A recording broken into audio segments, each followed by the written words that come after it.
दोस्तों, अक्सर लोग कहते हैं रात 12 बजे के बाद हाईवे पर रुकना नहीं चाहिए, लेकिन समीर को घर पहुंचने की जल्दी थी। बाहर मूसलाधार बारिश हो रही थी और सड़क पूरी तरह सुनसान थी। तभी घने कोहरे को चीरती हुई दूर से दो पीली हेडलाइट्स दिखाई दी। एक बस धीरे धीरे समीर के पास आकर रुकी।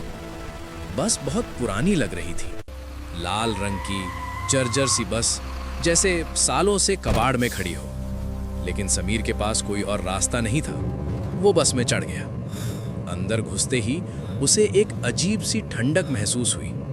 बस खचाखच भरी थी, लेकिन फिर भी एकदम सन्नाटा।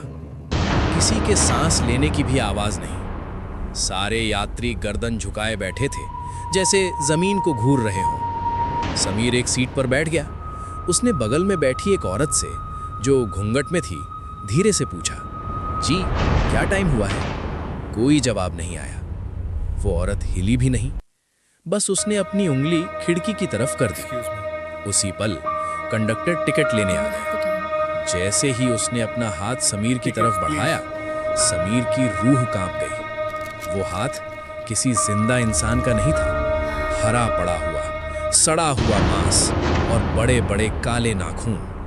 समीर का दिल जोर जोर से धड़कने लगा। घबराकर उसने ड्राइवर को आवाज दी, भैया बस रोको, मुझे उतरना है। रोको। ड्राइवर ने धीरे धीरे अपनी गर्दन पीछे मोड़ी, पूरे 180 डिग्री, और समीर की चीख निकल गई। उस ड्राइवर का चेहरा नहीं था, सिर्फ एक हंसती हुई खोपड़ी, और उसकी आंखों में अंगारे जल रहे थे। समीर समझ गया, ये बस घर नहीं जा रही, ये नर्क की तरफ बढ़ रही है।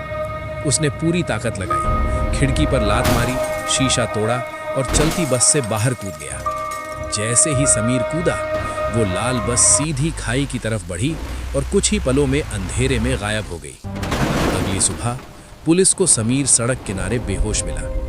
होश आने पर उसने पुलिस को लाल बस की पूरी कहानी बताई।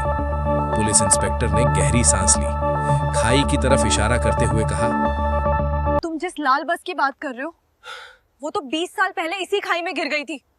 उसमें कोई भी जिंदा नहीं बचा था। तो दोस्तों, मैं वीडियो यहीं खत्म करता हूँ। उम्मीद करता हूँ आप डर गए होंगे। अगर डर गए हैं तो सब्सक्राइब करना मत भूलना, क्योंकि आपको यहाँ ऐसे ही डरावने वीडियो मिलते रहेंगे।